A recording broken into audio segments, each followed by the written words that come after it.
बोकडाची बोकडाची कंदुरी हे काय करते बघा, ते कापिणारा हे असतो खाटी, तो काय म्हणतो पाणी पाहिजे तो बोकडाला आणि मग तो कापू का. आता जेने चालेलंय बोकड कापायला तेव्हा म्हणतो हा कापेव ना पटकून. पाप कोणाला, जो कापेवर मानला त्याला कापणारा काही टेन्शन आहे का. तसं मी याला विचारतो राव दरबारीनं, येईन केलं मग बकरा बळी हेच सांगत येत. हा लई छान हो, 5,000 होणे नाही तेच म्हणजे तरी विश्वास ठेवता तुम्ही. मला गरीबाचं कल्याण करायचे. करा बाबा काहीतरी, पण विश्वासानं करा समाजाच्या. तुम्ही नेत्याकडे बी जाणार आणि इकडे बी येणार, तर नेतेच ऐकून तुम्ही इकडे मग दूषित वातावरण होते. तसं होतंय मग बकरा करते.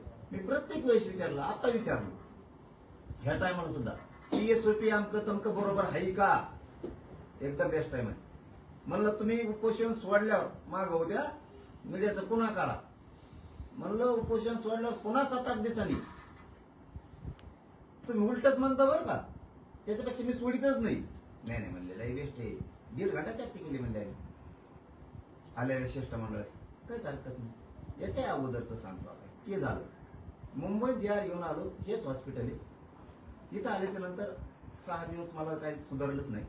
7व्या-8व्या दिवशी 7-8 जण आहेत अभ्यास, XYZ आले. म्हणलं मी खेपाटला तिथं बोललेलो JR सुधारित करायची वेळ आली तर करावं लागत. म्हणले ओके करणार.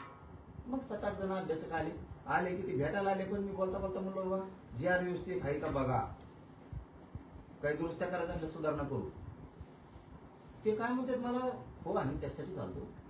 आता काय करायचं, आमच्याकडे मोठा सनदी अधिकारी मोठा, आणि त्यांनी JR पण काढलेले मंत्रालयात याच्या अगोदर, आणि विभाग आयुक्त पण होते. आणि मला काही हरकत नाही ना, माझा तुमच्यावरती विश्वास नाही असं नाही. तुम्हाला जी बदल करायचं ती करा, काही म्हणणं नाही माझं, सुधारित करून घेऊ आपण. जावा मग म्हणलं जा. गेले सनदी अधिकारी 10-10:30 गेले सकाळी. मला वाटतं 7:45च्या टायमाला संध्याकाळी माघारी आहे. हे म्हणले साहेब म्हणले असा JR होणं नाही, मराठ्यांचं आयुष्याचं कल्याण झालं.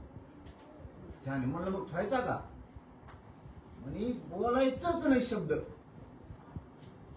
माझं साक्षीदार आहे का, तेच अभ्यासक